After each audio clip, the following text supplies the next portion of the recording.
Ragazzi, bentornati in un nuovo video.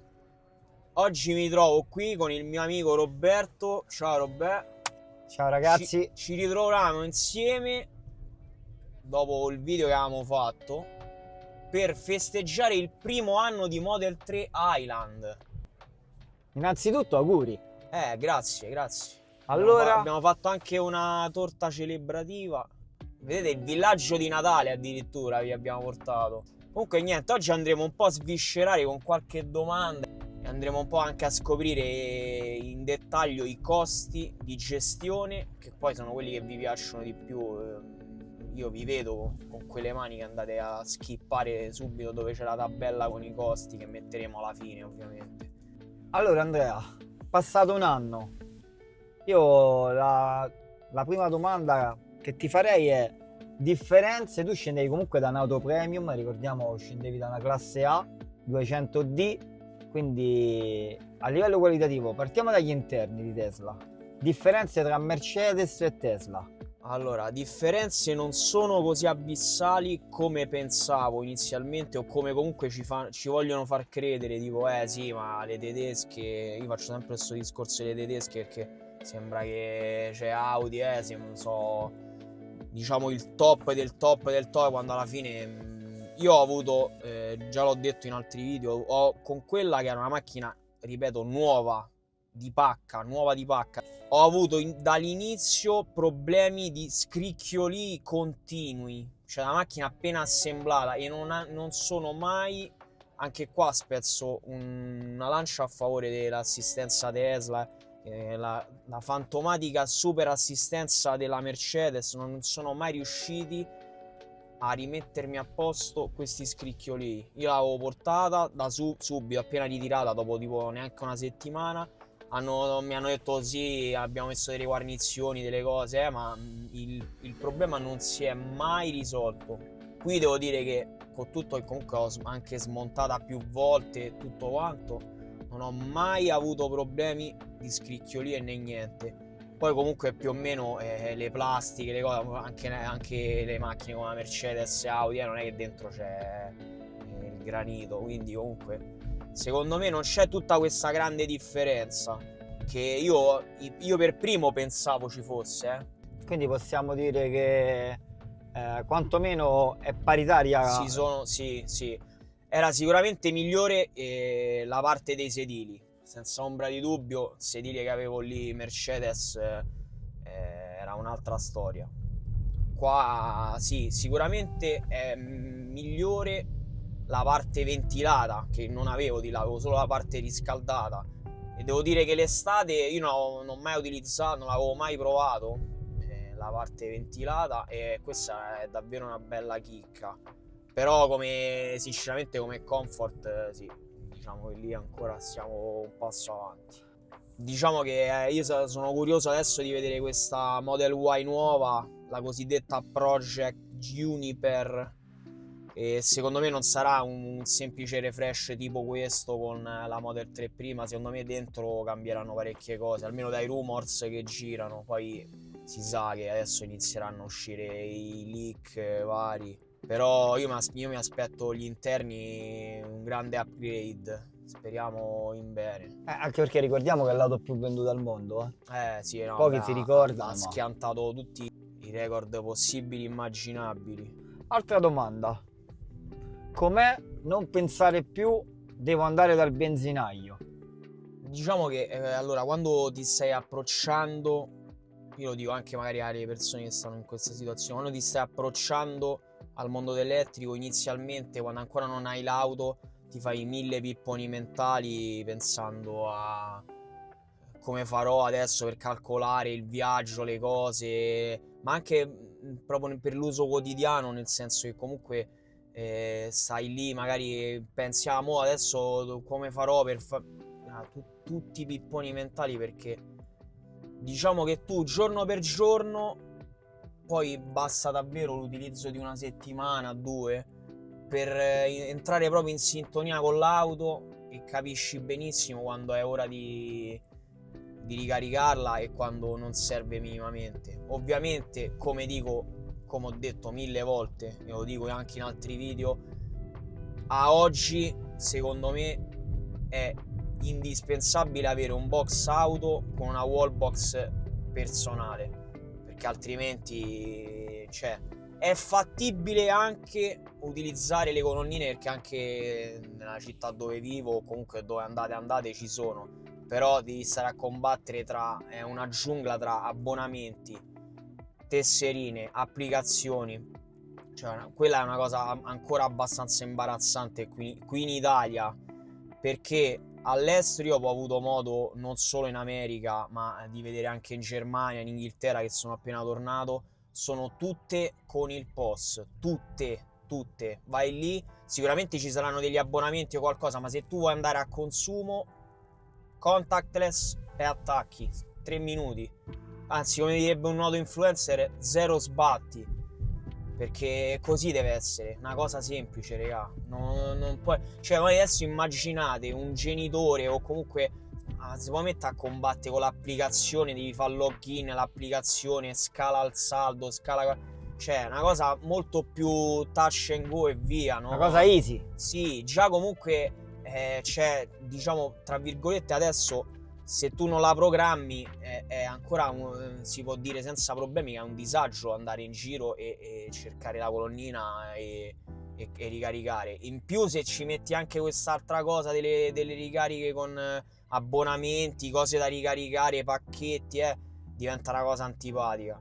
Ho notato in Germania, e c'è anche in America, stazione di servizio tradizionale, almeno 2-3 stalli, cioè quello se vogliono ci mettono 3 secondi, perché gli spazi, i benzinai hanno degli spazi incredibili.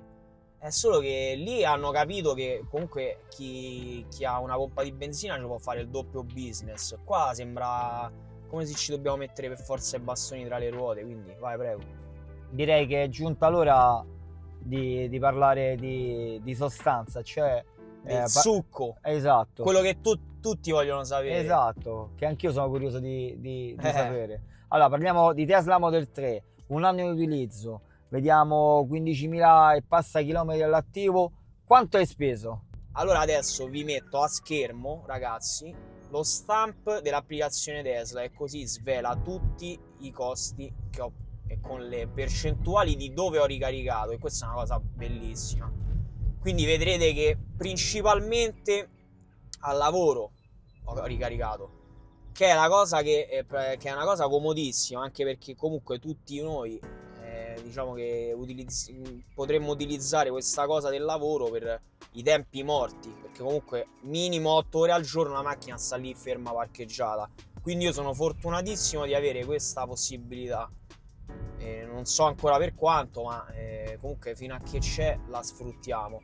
E poi come vedete, tra la categoria da supercharger è solo quando ho fatto dei viaggi, magari quando sono andato a Milano o altre parti, perché sennò qui in zona, per esempio pure a Roma, penso che soltanto una volta ho ricaricato al supercharger, perché stavo tornando quando ero andato in Umbria quest'estate. C'è una bella percentuale anche a casa, ma anche lì sono la totalità delle volte che è stata caricata a casa è stata caricata la sera, quindi torni a casa, la lasci attaccata e vai a dormire. Quelli sono tutti tempi morti. Io penso a oggi di non aver mai, tranne ovviamente quando si tratta di supercharger, non ho mai neanche una volta dovuto aspettare che la macchina si ricaricasse per fare qualcosa. Ma questo perché? Perché dietro c'è una gestione. Ovviamente uno sa quello che deve. Non mi è capitato nessun imprevisto, perché lì ovviamente poi magari se ti capita un imprevisto sei costretto ad andare magari a una colonnina fast o qualcosa per fare il pieno al volo. Quindi diciamo che comunque se c'hai una pianificazione della tua vita, che non devi da un momento all'altro fare grandi spostamenti, ragazzi, è un gioco da ragazzi proprio, ricaricare e pianificare i vostri viaggi. Come vedete in sovraimpressione anche il risparmio, che non penso sia poco per niente. Allora, parliamo di 15.500 km per circa 2.700 kW ricaricati, per una spesa totale di 710 euro. Beh, che dire? Non male. Non male. Quanto sarebbe stato l'equivalente in benzina? sul carburante poco più di 1000 euro. Diciamo che è meglio spenderli per altre cose questi 1000 euro che Esatto. arricchire i petrolieri. La cosa proprio che davvero mi sono levato, che era diventata davvero un peso, era diventato un mutuo praticamente. Sono stati i costi fissi che hai tutti gli anni, il tagliando almeno uno all'anno, e tagliando i Mercedes, per chi è possessore sa bene che sotto i 380 390 quelli base proprio i primi, non scappi. E poi il famigerato bollo, che ogni gennaio come una mannaia arrivava dietro la testa. Per una macchina di poco più di 100 cavalli, 150 se non erro. Sì, 150. Ma il fatto è che anche lì 150 sui 400 euro più o meno, 370, una cosa del genere, anche lì. Che se buttiamo diciamo risparmio del tagliando, risparmio del bollo, ecco qui che arrivi alla somma, anzi la superi, la somma che hai dovuto spendere per ricaricare un anno. Quindi diciamo mica male. A costo diciamo zero. Diciamo costo zero, ma sotto qualsiasi punto di vista io non so come fanno tanti. Ho sentito tanta gente che sicuramente non ha né i dati alla mano oppure ha dei problemi proprio a calcolare le spese che fanno. Sì, ma coi costi stiamo lì, non c'è tutto questo risparmio. Come fai a... cioè, già soltanto levando il tagliando e il bollo hai risparmiato, io penso, su una millata. Poi certo ovviamente dipende da che macchina, perché magari stanno altre macchine, il bollo però costa paragoniamo Tesla e comunque sì. si fissa su un costo di un'auto tedesca buona come quella che avevi tu. Sì, un po' di meno, però sì. Un po' leggermente meno, però stiamo intorno alle 800-900 euro anno tra bollo e tagliando. Sì, poco meno di 1000 euro, sicuro, 100%. Qua ragazzi, manutenzione, come dicono tutti, ormai è diventato un meme, è il liquido tergicristalli, perché davvero non c'è niente da cambiare. Anche il filtro dell'aria, quello lì EPA dell'abitacolo, io penso lo cambierò il prossimo anno, perché l'ho controllato, è praticamente intatto, cioè sembra appena uscito dal concessionario, quindi non ha bisogno. Che poi è un'attività che puoi fare tranquillamente tu a casa. Sì, basta davvero una piccola manualità, se non erro 40-80 euro avevo visto, una cosa del genere, e la manodopera di 15 minuti, cioè una cosa proprio alla portata di chiunque. Allora, dopo aver ampiamente illustrato quello che è il quotidiano di Model 3 in uso cittadino, parlaci un po' di quei viaggi, perché al contrario di tanti la Tesla la usi anche per viaggiare. Beh sì, io penso che avendo una macchina del genere non è ti puoi privare di fare lunghi tratti. Io non mi sono mai tirato indietro neanche con quella vecchia che avevo, quindi ogni tanto la mia bella scappatella fuori porta me la sparo. E allora diciamo che non ci nascondiamo, quindi non facciamo i classici fanboy di Tesla che no, è tutto semplicissimo, è tutto facilissimo.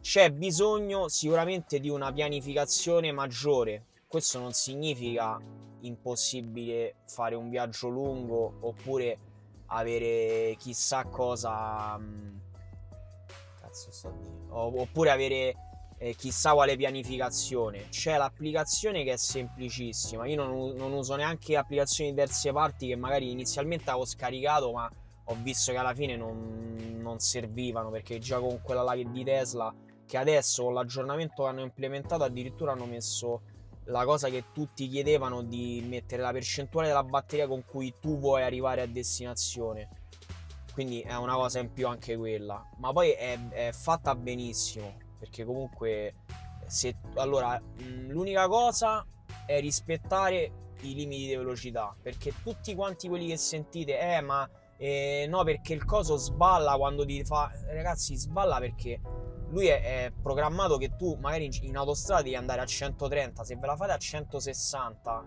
ma come dice no, perché fa fare più soste. Ma se voi con un'auto termica fate, che ne so, mezzo serbatoio, andate sull'autostrada a 2,20, fate tutto un pezzo a 2,20, ma non arrivate a destinazione.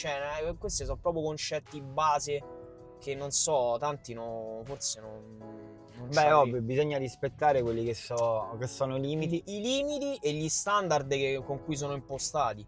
Quindi c'è una piccola pianificazione da fare, non lo nego, però se uno si attiene al programma è quello, cioè non sgara di un chilometro. E poi c'è sempre il fatto che riducendo un po' di 10 km/h la velocità, sì, lì proprio vai in giro, non dico gratis. A me mi è successo, ho fatto il video, ve lo lascio qui nelle schede. Sono andato tranquillamente, perché non avevo né fretta né niente, a una modica velocità di 120, che non è stavo sempre fermo. rispettando il codice. Rispettando il codice, ragazzi, a quelle velocità, col cruise control inserito, la macchina ha davvero dei consumi imbarazzanti. Cioè, mai vista una cosa del genere. Voi direte sì, ma stai a 120, stai fermo. Non stai fermo, perché comunque andando a Napoli, non mi ricordo il tempo proprio preciso che ci ho messo, non me lo ricordo, ma una cosa normalissima. Il fattore che sta davvero segnando il problema della ricarica e tutto quanto è anche la sentinella lasciata accesa, perché mi sto accorgendo che, non so se è un bug o che cosa, che più va avanti e più consuma, mi sembra. E questo è un elemento che devi stare molto attento, devi avere sempre a portata di mano il telefono per controllare, perché capace che magari in una notte ti mangia parecchi chilometri e tu sei costretto davvero lì a fare un'altra sosta, e quindi lì vai a sballare, diciamo, il tuo percorso pianificato. Allora, che se tu riesci a far coincidere la sosta della ricarica con un pasto, lì proprio hai vinto. Però è capitato anche a me che magari di ritorno, quando ero andato a un concerto, avevamo già mangiato tutto quanto, e lì allunghi, cioè non ci nascondiamo. Però a meno che davvero non state con i minuti contati, non è una follia aspettare, penso, 30-40 minuti di più in un viaggio del genere, che sono parecchi chilometri. Allora Andrea, finora abbiamo visto le cose belle, i vantaggi, ma questa Tesla avrà, come tutte le auto elettriche, anche degli svantaggi? Sì, diciamo che non è tutto oro quello che luccica, e ha tanti pregi, ma ovviamente non è perfetta. La perfezione non esiste, come sappiamo. Diciamo che allora l'unico appunto che gli posso fare è che praticamente, vabbè, ogni tanto ci sono dei bug che non si riescono a risolvere. Io ho visto anche altre, non ho portato solo questa Tesla, ho visto che è una cosa che si ripercuote proprio su tutte le Tesla. Cioè, per il fatto di questi benedetti, io non capisco come possa essere possibile che continuano ad avere questo bug, i tergicristalli, ragazzi. Portato Model 3 la prima versione, bug tergicristalli. Cybertruck a Los Angeles, bug tergicristalli. Questa, bug tergicristalli. Vabbè, piccolo spoilerino che poi vedrete sul canale: Model 3 Highland Performance, bug tergicristalli. Cioè, ma che cosa dobbiamo fare per questi tergicristalli? Eppure c'erano stati degli aggiornamenti proprio ad hoc, con proprio la dicitura aggiornamento bug tergicristalli, ma però vedo che niente, non si riescono a risolvere. E questo, vabbè, è un po' fastidioso, però comunque è una cosa che è molto fattibile, dai, diciamo. Quindi diciamo che sì, qualche bug qui e là, come io ho avuto il bug, quello della sentinella, non so se ti ricordi, avevo fatto un video. Sì, come no. Un video per quel caso, che però sono tutti risolvibili. Cioè, ho fatto un altro video, sempre, sono tutti piccoli buggettini che però comunque non è che dici la macchina adesso mi ha lasciato a piedi per questo problema. Cioè, questo non è mai successo, diciamo, niente di pericoloso, che comunque può mettere a repentaglio anche la guida. Sono cose, la macchina purtroppo o per fortuna praticamente è un computer, c'ha sensori e cose dappertutto. Ogni tanto ci sta che qualche malfunzionamento, però se devo essere sincero ci sono tanti più pro che contro, che quindi annullano quasi, diciamo, qualche disagio. Allora, in conclusione, Tesla vale i soldi che costa? Allora, adesso dirò un unpopular opinion. Sì, e cioè io, sincero, l'avrei pagata anche qualche cosa di più. Cioè, se mi avessero detto l'RVD questa qui, 45, gliel'avrei dati senza problemi. Ad oggi? Sì, che sono soddisfattissimo. E io, cioè, non ho detto come, vabbè, ogni tanto faccio qualche video anche contro, non sono quelli lì, no, stupenda, bellissimo, funziona tutto benissimo, cioè non sono un fanboy esagerato, cioè quando ci stanno le cose da dire, onestamente le dico. Ti dico che al prezzo l'ho pagata io, che alla fine è stata con gli incentivi sui 40, li vale tutti proprio, ma proprio tutti. E la ricomprerei proprio al volo, anzi, come ho sempre detto, però vabbè, non era ancora uscita, l'avrei comprata anche prima. E fortunatamente, documentandomi, ho visto che c'era la cosa che stava uscendo il modello nuovo, perché sennò io ho provata la prima, con tutto che gli interni non mi piacevano per niente, l'avrei presa subito, perché è stato proprio come tipo amore a prima vista. Cioè, una volta che fai il test drive è davvero dura poi resistere. Allora ragazzi, il video termina qui. Io spero che questo video vi abbia aiutato, magari per vedere i costi di gestione dopo un anno, anche se comunque non è che ho fatto tutti questi chilometri, però comunque vi potete dare un'infarinata, vedendo anche il risparmio che ho ottenuto dalle spese fisse come la manutenzione e i bolli statali. Io ragazzi saluto il mio amico Roberto qua al mio fianco come sempre, che in questi video intervista mi fa sempre piacere portare sul canale. E niente, Roberto, ci vediamo in un prossimo video. Un saluto a tutti, mi raccomando, mettete un like e campanellina. Ciao! Ciao ragazzi!